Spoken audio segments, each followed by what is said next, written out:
Hey there, and welcome back to Momma Drama Trauma. I'm your host, Jenny Kuemmel, and this podcast is where I share my journey of healing, one honest moment at a time. It's where I tell my story month by month through the first year after the end of my 22-year marriage. This is episode 15, and it represents month 8, March 2024. Every month so far has brought its own kind of heartbreak, breakthrough, grief, and strength. But this one was heavy in a different way. Not just for me, but for my kids too. This episode is called Mediation and Mayhem, Holding It Together in March. And if you've ever tried to parent through pain, if you've ever felt like you were quietly falling apart while trying to keep everyone else standing, then this episode is for you. So let's talk about the month where the weight of everything, the legal stuff, the emotional stuff, and the mom stuff, hit me all at once. The ripple you didn't see coming. March 2024, month 8. And I remember thinking, okay, I've made it this far. I've made it through the betrayal, the initial heartbreak, the holidays, the first without him. And for a moment, I actually believed maybe the hardest part was behind me. But March had its own kind of storm, one I didn't see coming, one that didn't hit me head on, but instead showed up in waves, quiet ones, heavy ones, and most of all, waves I saw crashing into my boys. This was the month where the cracks started to show, not just in my foundation, but in theirs. People always talk about kids being resilient. But what they don't talk about is what it feels like to watch your kids carry pain they never asked for. Pain they don't have the words for. Pain that comes out sideways, in silence, in distance, in behavior shifts that break your heart in ways you can't even explain to other people. There were days I felt like I was just walking from one emotional landmine to the next, trying to hold steady, trying to be soft, trying not to lose it. I'd think we were finally getting into a rhythm, and then I'd see something in one of them that made my stomach drop. A look, a sentence cut short, a wall that hadn't been there the day before, and I'd feel that familiar ache in my chest. The one that whispers, you can't protect them from this. There were nights I lay awake wondering if I made everything worse by not fighting harder, by not clinging tighter to something that was already breaking.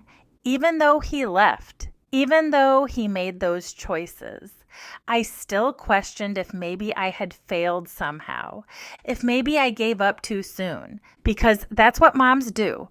Right? We carry the blame even when it doesn't belong to us. We hold the guilt like it's a badge of honor, and we sit in the quiet moments of 2 a.m. wondering if our love was enough. And then there was one night in particular, a night that I won't go into detail about, because that part of the story belongs to my son.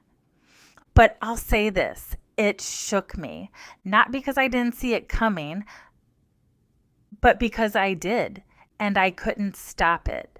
That night, I stayed close. I watched, I waited, I tried to be calm, even though everything inside me was screaming.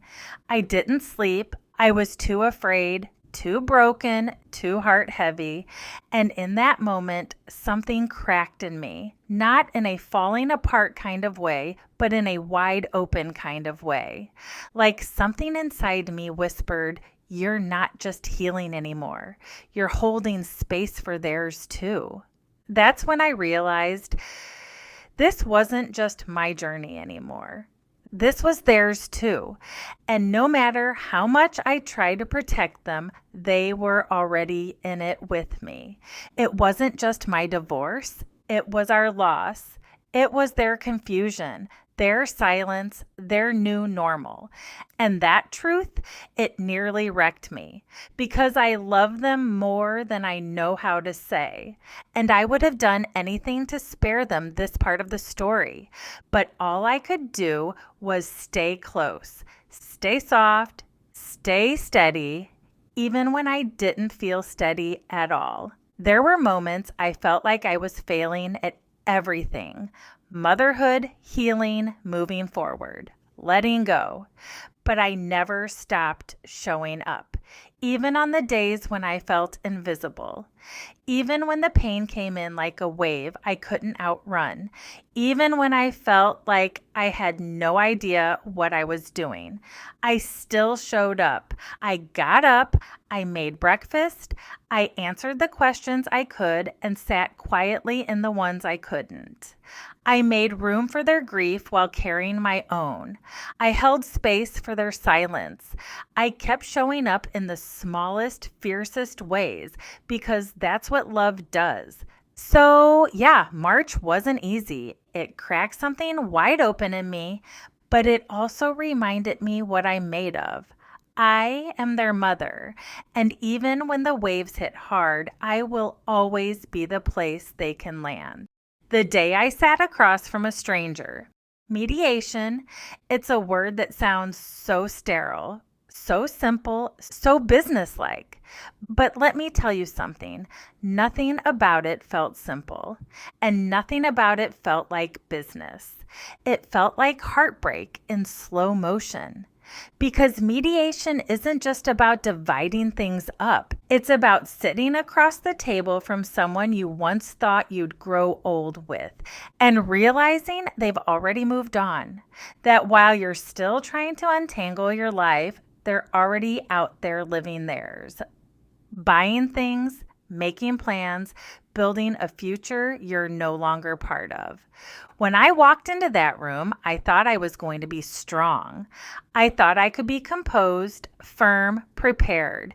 I told myself, you've cried your tears. You've had your breakdowns. You're ready for this. But the second I sat down and looked across that table, everything I had stuffed down for months rose right up to the surface. The lump in my throat, the sting behind my eyes, the tightness in my chest, and there he was, sitting calmly. No tears, no hesitation, just ready to divide up a life. Our life, the one we built, the one we fought for. The one I poured 24 years of my soul into. We started going through the motions, the house, the accounts, the assets, and suddenly we weren't just talking about things. We were talking about memories, about milestones, about pieces of me. And I remember crying, trying so hard to keep it together, trying to make my voice steady even as it cracked.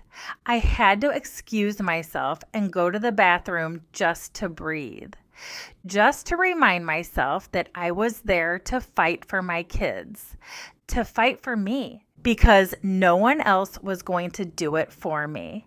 I remember so clearly one moment that nearly broke me. He brought up my trip to Chicago, the healing retreat I went on earlier in the year. He said it like it was a luxury, like it was equal to the trips he had taken with her. And I remember thinking, are you kidding me? My trip was one night, split between 3 women, $100 to a healer I trusted with my pain. I wasn't out sipping cocktails and taking selfies. I was trying to survive, trying to learn how to breathe again, trying to hold on to some kind of version of myself.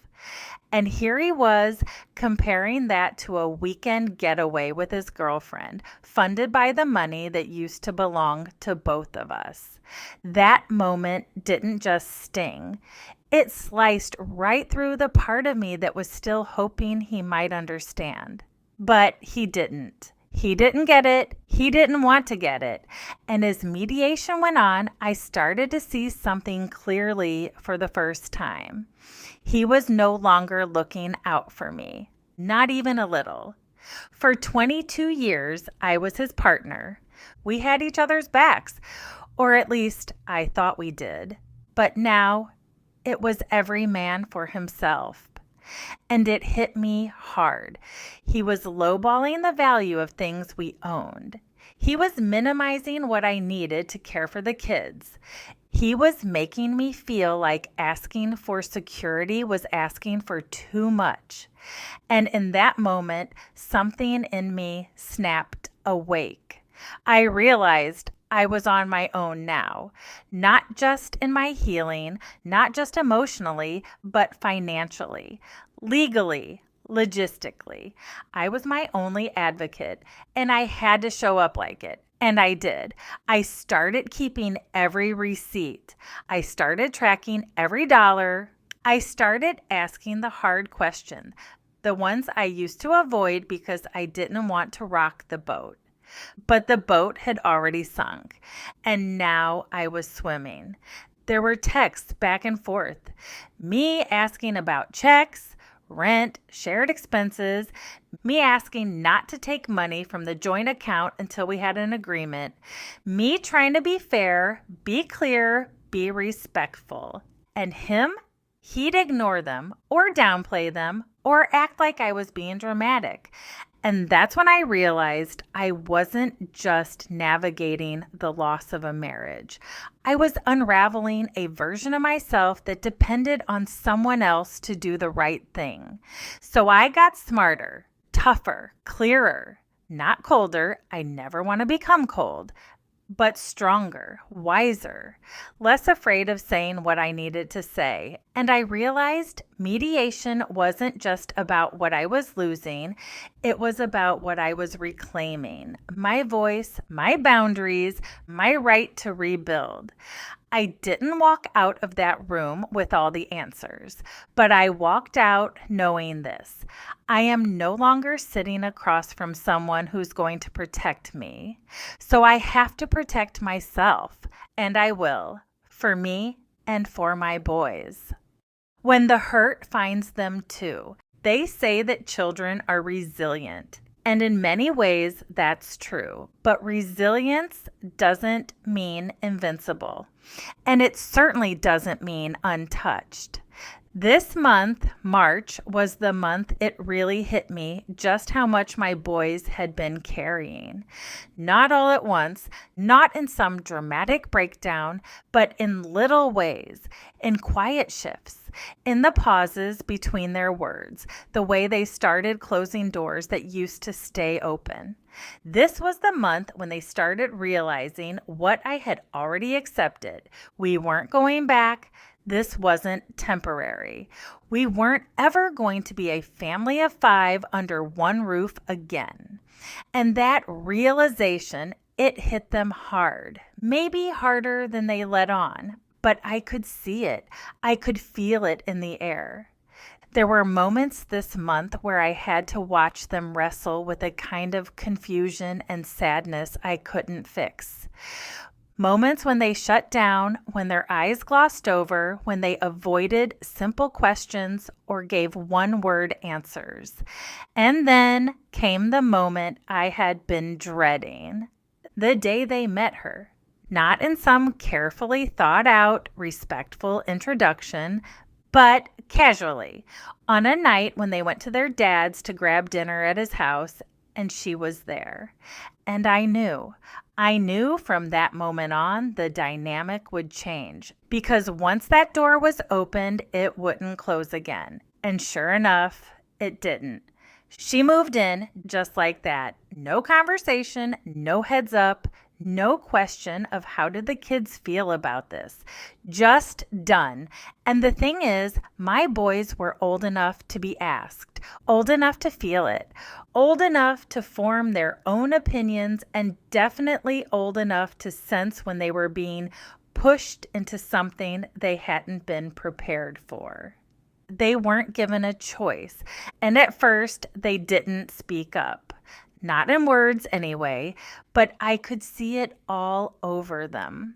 That part of the month was maybe one of the hardest things I've had to watch as a mom, because I knew no matter how much I reassured them, no matter how much I listened or held space or tried to soften the blow, I couldn't protect them from this. I couldn't fix the way it was handled, and I couldn't undo what they were now forced to carry quietly in their own hearts. And if I'm being honest, it made me so angry. Not just because she was there. I had already made peace with the fact that he had moved on, but because of how it was done, because of how little thought was given to the emotional impact on our kids. And let me be clear, I don't need to be consulted on his life. But our kids deserve to be considered. Their hearts deserved care. Their voices deserved space. Instead, they were just expected to adjust, to go along with it, to say nothing, to pretend they were fine, but they weren't fine, and neither was I. And so, like I always do, I did the only thing I knew how to do. I kept showing up. I opened the door when they wanted to talk, and I respected the silence when they didn't. I started watching a little closer, listening a little deeper, giving them more space, and also making sure they knew that no matter what, this house was still safe. This house was still home. There were nights I cried after they went to bed, not because of anything he did, but because of what I saw in them, because I could feel their sadness settling into the spaces they used to run freely through. They were grieving too, and that broke my heart in a whole new way. I wasn't just watching the end of my marriage anymore. I was watching the end of the version of childhood I had wanted for them. The one where parents work things out, the one where families stick together, the one where trust is earned, not ripped apart.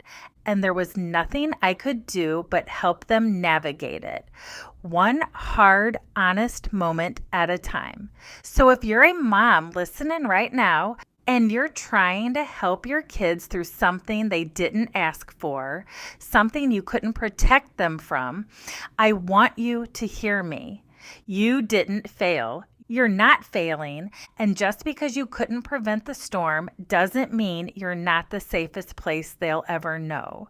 I promise you, just your presence is healing more than you realize, even when it feels like you're falling short, even when the silence is loud and the answers don't come easy. You are their anchor, and even when they can't say it, they know it. Rebuilding me, one brave step at a time. After all the chaos of mediation, after the emotional toll of watching my kids hurt in ways I couldn't fix, something inside me shifted. Maybe it was exhaustion. Maybe it was clarity. Maybe it was just that quiet whisper inside that said, "You can't wait for someone else to build this new life for you. It has to be you." And honestly, I didn't know where to start. I had spent over 2 decades building a life around someone else's goals, someone else's business, someone else's dreams. I was the behind-the-scenes glue, the organizer, the planner, the support system, the helper, and I was damn good at it. But suddenly, that life was gone. That role had ended, and I was left holding the pieces of an identity that had been so deeply intertwined with his. And then one afternoon, I had a conversation that would quietly change everything. I was talking to my friend and neighbor, Christy Lewis. She's someone I've always admired, not just because she's successful, but because she's solid. She's the kind of woman who shows up with honesty, with heart, and with hustle. And I told her, almost like a whisper, I've always kind of liked real estate. I've always looked at houses, checked prices, browsed listings. It's just something I've been drawn to. I said it like I wasn't sure I had the right to dream anymore, like I had to ask permission to be curious about something new. But Christy didn't hesitate for a second. She looked at me and said, "Yes, do it. I'll mentor you. You'd be great at this." And I don't know why, but something about the way she said it made me believe her. Just a little, just enough. That night, I went home and started Googling real estate classes. I started looking at timelines, cost, testing requirements, and for the first time in a long time, I felt something stir inside me that wasn't sadness. I felt possibility. I wasn't just trying to survive anymore. I was thinking about what it would look like to thrive, to build my own business, to create something from scratch, not because I had to, but because I wanted to. Let me be clear. I didn't feel ready. I was still exhausted, still healing, still unsure of myself, but I was done waiting for a sign, done waiting for approval, done waiting to feel 100% confident before taking a step forward. Because let's be honest, when you've spent years pouring your life into someone else's story, starting over feels like standing at the bottom of a mountain with no map and no gear, but still, I took a step and then another, and that month I began building the foundation of something new. Something mine. It wasn't flashy. It wasn't some grand viral glow up. It was quiet. It was gritty. It was deeply personal. It was me reclaiming me, and the timing wasn't lost on me either. Because as I was having to fight in mediation just to protect what my kids and I needed, I was watching their father build a new life, move someone else in, and shift into his next chapter without so much as a backward glance. I was planting my own seed in the middle of all the grief and financial fear and emotional wreckage. I was daring to start something new. And that's something no one can take from me. So if you're listening to this right now and you're sitting in the rubble of what used to be and you're wondering who you are without the title of wife or partner or their person, I want to say this: start small, start scared, start messy, but start, even if your voice shakes. Even if your hands tremble, even if no one claps for you yet, you're allowed to dream again. You're allowed to build something new. You're allowed to take a first step, even while you're still healing. That's what March taught me, even in the middle of the mayhem, even when the papers were flying and the emotions were crashing all around me. There was still something growing. There was me learning to rise. The strength in the struggle, a letter to the ones still in it. By the time March came to a close, nothing had been magically fixed. The papers were still pending. The house still felt quiet in all the wrong ways. My kids were still hurting, and I was still figuring it all out. But something was different. Somewhere in between the chaos of mediation and the quiet of my late night Google searches, somewhere between the exhaustion and the determination, I realized something I hadn't fully seen before. I was already becoming someone new. I didn't feel strong yet. I didn't feel healed, but I was no longer crumbling. I was building piece by piece, step by shaky step. I was learning to trust myself again, learning to listen to that quiet voice inside that said, "You've got this," even if no one else sees it yet. And I want to talk directly to the woman listening who might be right where I was, to the one lying awake at night, wondering if she ruined everything. To the one walking through a house that feels foreign now that he's gone. To the one watching her kids fall apart and wondering how she'll ever hold it all together. I see you. I know how heavy it is. I know how loud the silence can be after everyone leaves the room. I know how it feels to smile in public while you're screaming inside. I know how it feels to wonder if this version of your life was ever going to be enough. And I know what it's like to wonder, am I failing them? Did I give up too soon? Will I ever feel like me again? Here's what I want you to know. You didn't fail. You're not weak. And no matter how lost you feel right now, there is still a version of you that is waiting on the other side of all this. Not a perfect version, not some polished, better than ever woman who never feels pain, but a wiser version. A braver version, a woman who stopped shrinking to fit a life that no longer fit her. This journey, it isn't clean, it isn't linear, and it damn sure isn't fast. But one day you'll look back on this chapter and you'll see it for what it truly was. The moment you stopped waiting for someone to save you and started learning how to save yourself.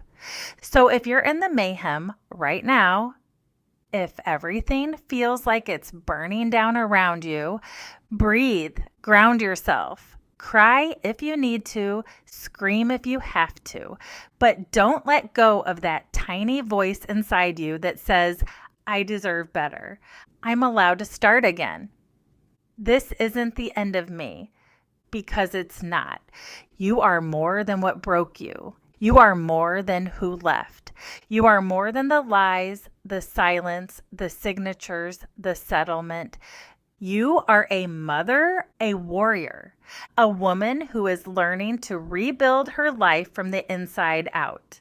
If this episode spoke to you, I hope you'll take a moment to share it with someone else who might need it too. Whether you're walking through heartbreak, trying to pick up the pieces, or just searching for a voice that gets it, you're not alone here. Please make sure to follow along with me. Subscribe on YouTube for weekly videos and Truth Talk Thursdays. Listen on Spotify or Apple Podcasts to never miss an episode. And connect with me on Facebook, Instagram, and TikTok at Momma Drama and Trauma. I'd love to hear from you and share more healing moments together. Let's grow this community one story at a time. As always, thank you for letting me share my story with you. And remember, you are strong, you are worthy, and your story matters. Until next time, take care of you.